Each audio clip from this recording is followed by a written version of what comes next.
Vamos ver. Peixe que o Genaldo vai pegar. Vai, Martim Pescador, vai lá. Cadê tu? Ele agora não quer atacar, ele já tá com o bucho cheio. Já comeu uns 10 camarões de Genaldo, 8 do Frank e 14 meu. Não quer mais camarão. Olha, quando ele vê, rapaz, tá ali em cima do galho. Quando ele vê o camarão é que ele vai, que ele passa pra dentro. Nós estamos aqui na expectativa do Martim Pescador atacar a isca.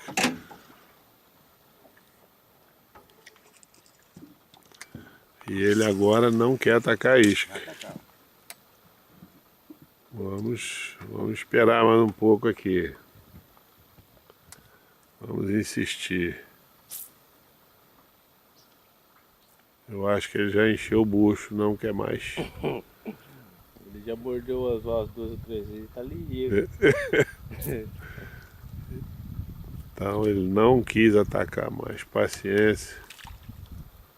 O Frank pegou um aqui. Vamos filmar então esse peixe que ele pegou.